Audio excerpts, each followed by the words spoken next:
బోధపడుతుంది. ప్రతిరోజు కొత్త విషయాలు వస్తూ ఉంది. ప్రతిరోజు కొత్త విషయాలు దేని గురించి వస్తూ ఉంది? ఆత్మస్వరూపం గురించి వస్తాం.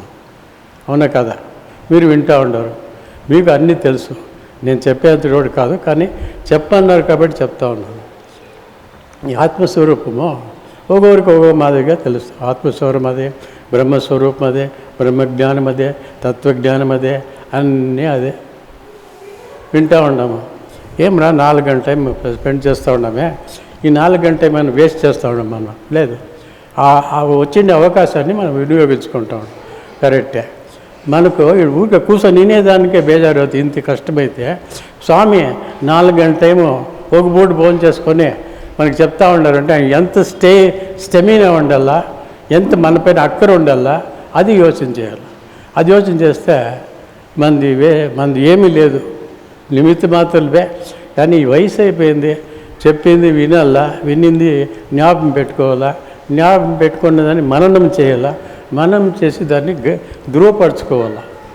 అది ఒకటి. ఏముంది చెప్పేదానికి? అన్నీ మీకే తెలుసు. ఇదేదో నా మనసుకు వచ్చింది కాబట్టి చెప్తా ఉన్నాను. మంచిదే, మంచి పద్ధతే. అందరూ ఇప్పుడు ఆ బిడ్డ మాట్లాడినంత నేను మాట్లాడలేను. ఎంత చదివి ఎంత బాగా చెప్పింది, ఆత్మస్వరూపము 3-4 అధ్యాయాలు చెప్పేసింది, వరుసగా చెప్పేసింది. అంత ఉంటే చాలు. ఇది ఎక్కడి నుంచి వచ్చా? 10 మందిలో కలిస్తే, 10 మందిలో వింటే, చదివితే, దానిపైన శ్రద్ధ ఉంటే అది వస్తుంది. రాకుండా పైన అందరికీ వస్తుంది. ఎవరు ఆత్మస్వరూపులు అంతా గొప్పవాళ్ళే.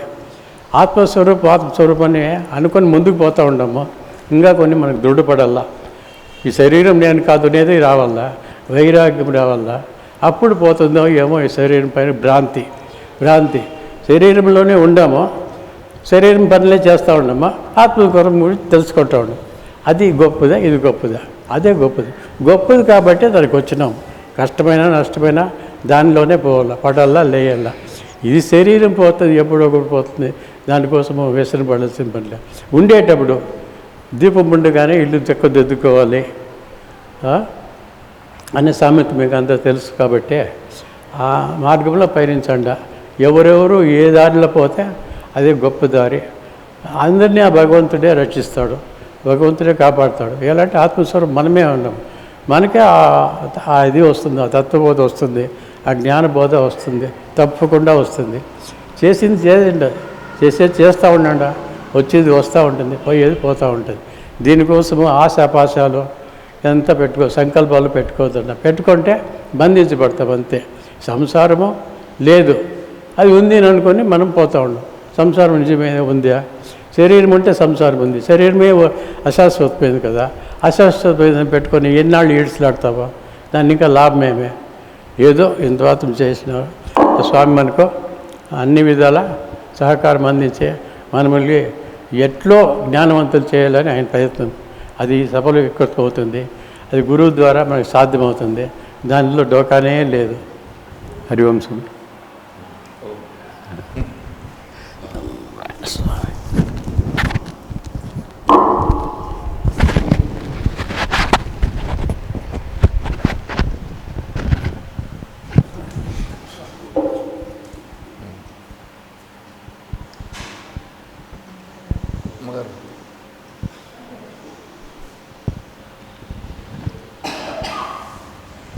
మీరు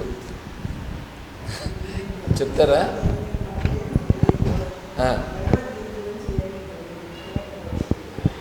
సరే. అంటే మీరు ఏది గ్రహిస్తున్నారో దాన్ని మీరు చెప్పండి.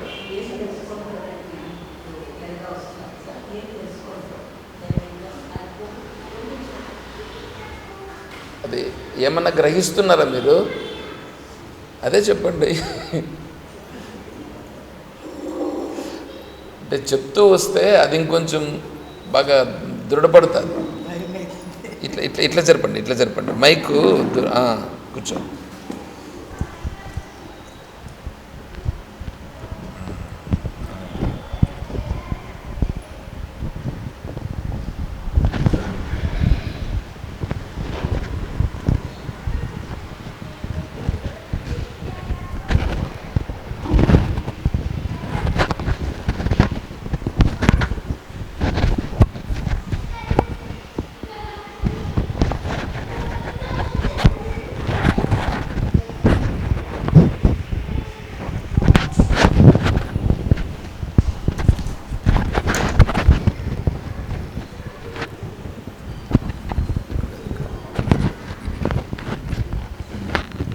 క్లిప్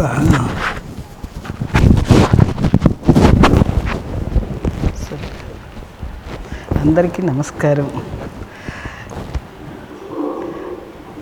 నేను ఇక్కడ వచ్చి ఒక నెల అవుతుంది. ఒక నెల రోజులుగా స్వామీజీ చెప్పేదంతా వింటూ ఉన్నాను. 4 గంటలు చెప్తా ఉంటారు, అన్నీ వింటూ ఉన్నాను. మూచి పైర్చి అదే నాడి ఇది మూచి నాడి శుద్ధి అన్నీ వింటూ ఉన్నాము, చూస్తూ ఉన్నాము, చేస్తూ ఉన్నాము. ఇంతకు ముందర మేము అదంతా ఏమీ చేస్తూ ఉండలే. గురూజీ చెప్పేది నాకంతా కొత్తగా ఉంది. ఒకటి నేర్చుకుంటా ఉండాము. ఇప్పుడు మా యజమానులు చెప్తా ఉంటారు, మనలోనే దేవుడు ఉన్నాడు, మనం న్యాయంగా చేస్తామంటే మనకు అన్నీ మంచిది అవుతుంది. మనల్ని ఎవరైనా ఏమారిస్తే కూడా వాళ్ళదా ఏమారిపోతారు, కానీ మనం ఏమారలేదు, మనకు అన్నీ మంచిదే జరుగుతుంది, భయపడకుండా ఉండాలని అని అంటూ ఉంటారు.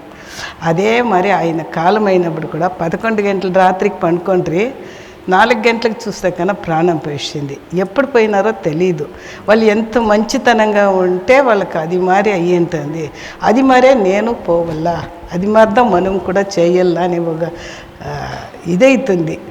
ఇప్పుడు ఇక్కడ వచ్చినప్పటి నుంచి అంతకు ముందర నేను నిద్రే పోనాపును నైట్లో. సరే చాలా కష్టంగా ఉన్నా నాకు. నేను ఇప్పుడు ఒక నెలగా కొంచెం నిద్రపోతాను. అదే మూచి పైర్చి అదంతా చేసి ఇప్పుడు ఇదంతా వింటూ ఉండేదానికి కొంచెం నిద్ర కూడా వస్తుంది నాకు. మీరు ఇక్కడ వచ్చిన దానికి మాకు ఎంతో సంతోషము, ఎంతో పుణ్యం చేసింటే మీరు ఇక్కడ వచ్చి ఉండేది. మీరు మంచిదే చేస్తారు, అయినా జరిగేది మాకు ఇదిగా తెలుస్తూ ఉంది. నాకేం మాట్లాడే కూడా రాలేదండి సమయం. సార్ నమస్కారం.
అవంతా ఏం లేకుండా పర్లేదు, కూర్చోండి.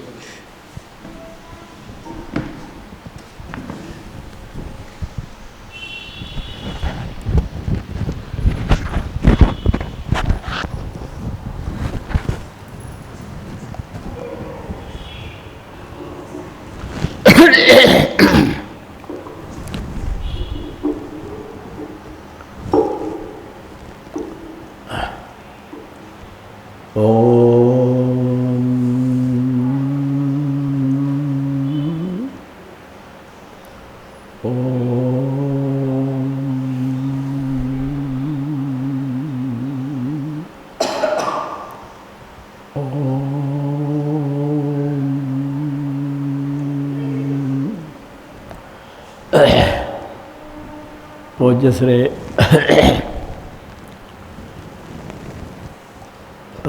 తత్వవిధానంద స్వాముల వారికి, పూజ్యశ్రీ ప్రజ్ఞానంద స్వాముల వారికి పాదాభివందనములు.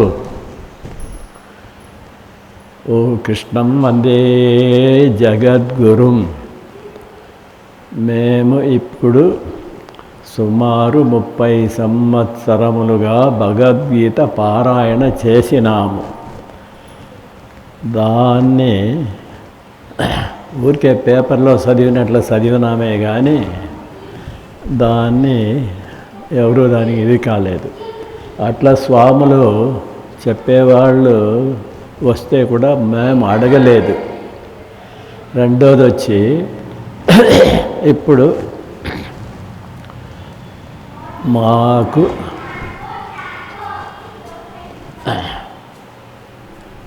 తత్వవిధానంద స్వామిని పూజ్య శ్రీ స్వాముల వారు మాకు దీనిని జన్మ ఉన్నట్లనే జన్మ ముక్తి పొందుకోవాలనే దాని కంకణం కట్టుకొని మాకు ఇక్కడ వచ్చినారు, వచ్చి చెప్తా ఉన్నారు. దాన్ని మేము శిరసావహించాలి. మాకు మూర్ఖత్వం ఇంకా పోలేదు. చెప్తే అర్థము కాకుండా ఏదో ఉపమానాలు చెప్తే దానిపైన అది అట్లా చెప్పిరి స్వామి, ఇది ఇట్లా చెప్పిరి అనే పరిస్థితుల్లో కొంతమంది మాట్లాడతారు. కాబట్టి ఇప్పుడు మేము చేసిన పూర్వ ఫలితాన్ని బట్టి మా స్వామివారు ఇద్దరిని ఇక్కడ మాకు ఇచ్చినారు. వారు చెప్పేదాన్ని శిరసావహించి ఉపమానాలు చెప్పేదాన్ని వదిలేసి స్వామి జ్ఞానం చెప్పి ముక్తి జీవం ఉండగానే ముక్తి పొందుకోవాల అనేదానికి వాళ్ళు శక్తానుసారం మార్గాను వాళ్ళు శ్రమిస్తూ ఉన్నారు. కాబట్టి మనం అందరమును దానిని గుర్తించి ఆ విధముతో మనము ముక్తి పొందుకునేదానికి వాళ్ళు ఛాయాశక్తులా చెప్తే కూడా ఒక సాసు ఎంతైనా మనము దాన్ని కొంచెం డెవలప్ చేసుకోవాలి. అది చేసుకోకుండా అది చెప్పిరి ఇది చెప్పిరి బయటపై తప్పులు చెప్పేది చేసేది ఇట్లంతా ఉంటుంది. ఇదంతా వదిలేసేసి మనం ముక్తి పొందుకునేదానికి మాత్రం కావాల్సిన దాన్ని పెట్టుకొని మనం అందరి ముందు భక్తి ఇది ఉండగానే ముక్తి పొందుకునేదానికి స్వామి మనకు చెప్తా ఉన్నారు. దాన్ని మనము స్వీకరించి మనము నడుచుకోవాలని నా అభిప్రాయం. ఓం తత్సత్.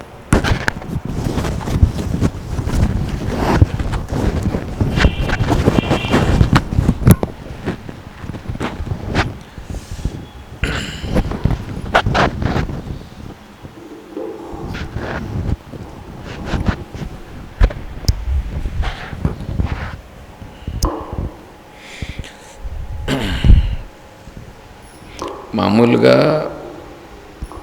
మనం ఏంటంటే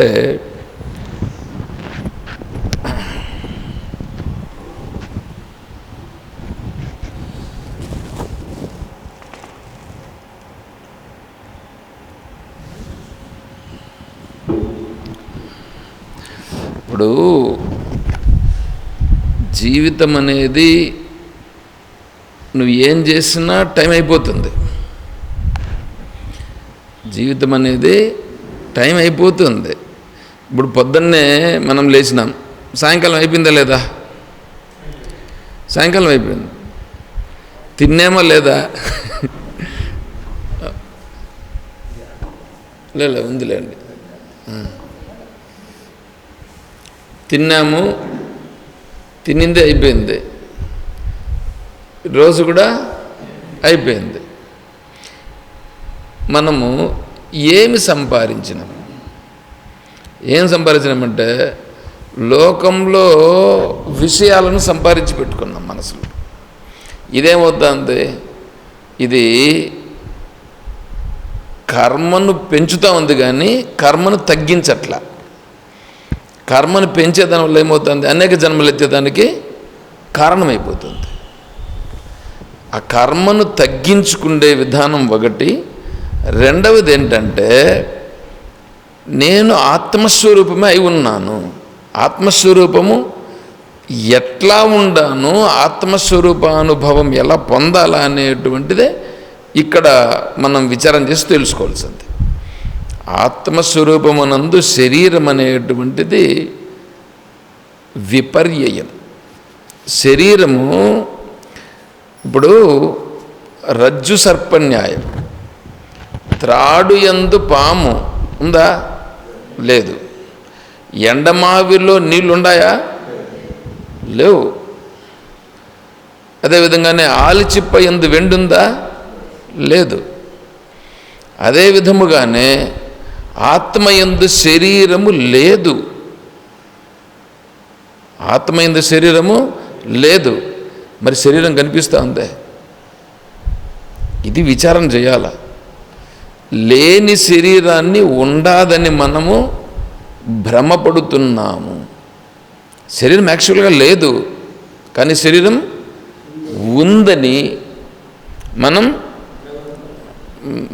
ఉందని మనం భ్రమపడుట లేదు. ఇది సత్యమని దాంతో చేస్తున్నాం. మనం దాన్ని తెలుసుకుని ఇది భ్రమ అని తెలుసుకోవాలి. మనం శరీరము భ్రమ అని అనుభవపూర్వకంగా తెలుసుకోవాలి. అనుభవపూర్వకంగా తెలుసుకుంటేనే ఆశ పోతుంది. ఈ ఆశ గురించి చెప్పే దాంట్లోనే చెప్తున్నాం. దురాశను గురించి నిన్ను కూడా చెప్పుకున్నాం. మనం ఆశ పోవాలనంటే ఇది సత్యం అని అనుకుంటే ఆశ పోదు. శరీరము సత్యము కాదు, శరీరము సత్యం కాదు, ఆత్మ సత్యం అని తెలుసుకుంటేనే ఈ ఆశ పోతుంది. ఆశ కాదు, మనకుండేటువంటి దుఃఖాలన్నీ పోవాలంటే దుఃఖాలు పోయేదానికోసం కాదు. ఇక్కడ అసలు మనకు జన్మ వచ్చిందే దానికే, ఆత్మస్వరూపాన్ని తెలుసుకోవడానికే. ఆత్మస్వరూపం సత్యం, ఆత్మ సత్యము, తద్భిన్నమంతా అసత్యం. అసత్యాన్ని అంటే లేని దానిని ఉండాదని మనం పట్టుకొని ఉంటాం, లేని దాన్ని ఉందని పట్టుకున్నాం. అది ఉందని మనం ఏం చేసినామంటే దాన్ని బాగా దృఢం చేసుకుని పెట్టుకొని ఉన్నాం. అది లేదు, లేకపోయినా అది ఉంది అని దృఢము చేసుకొని ఉన్నాము. ఇప్పుడు ఇల్లుందండి, ఇల్లు ఉందా? ఇల్లు నాదా? ఇల్లు ఉందంతే. నాది అని మనం అనుకున్నాం చూడండి, అది మనం దాన్ని పెంచుకున్నాంగా. నాది నాది అని పెంచుకున్నాంగా. అది అలా నాది ఇల్లు, నా ఇల్లు, నా ఇల్లు అని పెంచుకున్నట్లే ఈ శరీరం కూడా ఇది ఉంది ఉంది ఉంది అని పెంచుకున్నాం. ఒకటి, అసలు శరీరము లేదని తెలిసేది ఇంకెప్పుడు? శరీరం నేను కాదు అని తెలిస్తే తర్వాత మళ్ళీ ఇది ఉందా లేదా అనేది మళ్ళీ విచారణకు వస్తుంది. అసలు శరీరము లేదు, అసలు శరీరమే నేను అని అనుకుంటా ఉంటే ఇంకా శరీరం లేదనేది ఎట్లా తెలుస్తుంది? కాబట్టి శరీరము నేను కాదు, నేను ఆత్మస్వరూపం అనేది మొదట పట్టాల బుద్ధికి. తరువాత శరీరము ఏ విధంగా లేదు అనేది తర్వాత పడుతుంది. దాన్ని విచారం చేసుకుంటూ మనం తెలుసుకునే ప్రయత్నం చేద్దాం. దానికి మన స్వామీజీ వారి యొక్క అనుగ్రహంతో మనం వాటన్నింటినీ తెలుసుకునే ప్రయత్నం చేద్దాం. ఓం తత్సత్. ఓం సర్వం శ్రీ సద్గురుచరణారవిందార్పణమస్తు. ఓం జయ బోలో శ్రీకృష్ణ పరమాత్మకి జయ, బోలో గీతా మాతాకి జయ, బోలో భక్త మండలికి హర నమః పార్వతీపతయే. భో శంకర జయ సీతారాం. హరి ఓం తత్సత్. ఓం. ఈరోజు అందరూ కూడా బాగా చెప్పారు. నిన్న వారం కంటే ఈరోజు ఇంకా కొంచెం బాగా చెప్పారు. అదేంటంటే మన మనస్సుకు పడుతూ ఉందన్నమాట, కొద్ది కొద్దిగా పడుతుంది. కాబట్టి ఆ విషయాలు మనం చెప్తున్నాం. అట్లా చెప్తూ వస్తే ఏమవుతుందంటే ఆ మనసుకు ఇంకా బాగా పడుతుంది. అందుకోసమనే మనం ఆదివారం పెట్టుకుంటున్నాం. మీరు ఏం సిగ్గుపడాల్సిన పని లేదు. ఇక్కడ మనమేమి ఇది కావాల్సిన అవసరం లేదు. మనకు ఏం అర్థమైందో మనం చెప్పుకుంటూ వస్తాము, దాన్నే పంచుకుంటాం. దాన్ని పంచుకుంటే దానివల్ల మన మనస్సుకి ఇంకా బాగా దృఢమవుతుంది. ఓం. హరి ఓం. రెడ్